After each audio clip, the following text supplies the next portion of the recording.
তার চোখ দুটো যেন জীবন্ত ক্যামেরা, মাথাটা কাজ করে কম্পিউটারের মতো। কোনো রোবটের বর্ণনা দিচ্ছি না, বলছি বাংলাদেশকে গর্বিত করা আম্পায়ার শরফুদ্দৌলা সৈকতের কথা। ভারত ইংল্যান্ড টেস্টে দুই দলের ক্রিকেটাররা সৈকতকে 11 বার চ্যালেঞ্জ করেছে, মানে রিভিউ নিয়েছে। এর মধ্যে 9 বারই রিভিউ নষ্ট হয়েছে, মানে সৈকতের সিদ্ধান্তই সঠিক ছিল। সৈকত আউট দিয়েছেন মানে আউট, আউট দেননি মানে আউট হয়নি, এতটাই নিখুঁত তার সিদ্ধান্ত।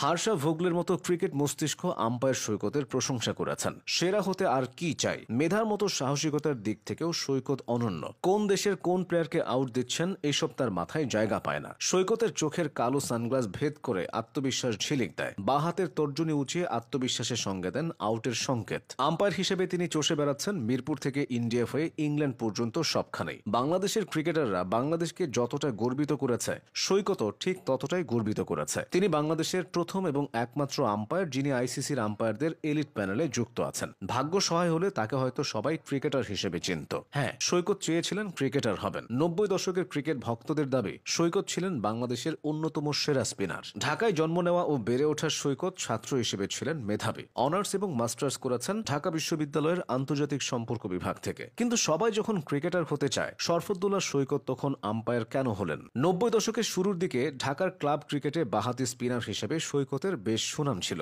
জাতীয় দলেও সুযোগ পেয়ে গিয়েছিলেন দ্রুতই। 1994 সালে কেনিয়াতে অনুষ্ঠিত আইসিসি ট্রফিতেও তিনি বাংলাদেশ দলের সদস্য ছিলেন। কিন্তু জাতীয় দলে পথ চলা দীর্ঘ হয়নি তার। তবে ক্রিকেটকে পুরোপুরি ছেড়ে দেননি, নিয়মিত খেলেছেন ক্লাব ক্রিকেট। 2000 ও 2001 সালে খেলেছেন 10টি প্রথম শ্রেণীর ম্যাচ, উইকেট নিয়েছেন 31টি। এদিকে দীর্ঘদিন ধরে আইসিসির পুরুষ ক্রিকেটের ইভেন্টগুলোতে বাংলাদেশি আম্পায়ারদের উপস্থিতি ছিল না। এদিকে বাংলাদেশে তখন আম্পায়ারিং এর ব্যাপারটা অতটা সুবিধার ছিল না। এমন সময় সৈকত যুগের সূচনা হয়। খেলা ছেড়ে আম্পায়ার হতে চাওয়াটা বেশ সাহসের কাজ। সাহস না বলে দুঃসাহস বলা ভালো, কারণ ক্রিকেটের সবচেয়ে থ্যাঙ্কলেস জব হলো আম্পায়ারিং। তবে সৈকত যা করতে চেয়েছেন ঠিক তাই করে দেখিয়েছেন। অনেকগুলো প্রথমের সঙ্গে জড়িয়ে আছে তার নাম। নারী ক্রিকেট ও বয়সভিত্তিক ক্রিকেটে বাংলাদেশে আম্পায়ারদের দায়িত্ব দেওয়া হলেও আইসিসি চ্যাম্পিয়ন্স ট্রফি ও ওয়ানডে বিশ্বকাপ অথবা টি-20 বিশ্বকাপে শরফুদ্দৌলা সৈকতের আগে দায়িত্ব পাননি অন্য কেউ। ওয়ানডে ক্রিকেটে আম্পায়ার হিসেবে শরফুদ্দৌলা সৈকতের অভিষেক হয় 2010 সালের জানুয়ারিতে ঢাকায় শ্রীলঙ্কার বিপক্ষে। অবশ্য তিনি টেস্ট ম্যাচ পরিচালনা করেছেন অনেক পরে। 2021 সালের ফেব্রুয়ারিতে বাংলাদেশ ওয়েস্ট ইন্ডিজ টেস্টের মাধ্যমে ক্রিকেটের ক্লাসিক ফরম্যাটে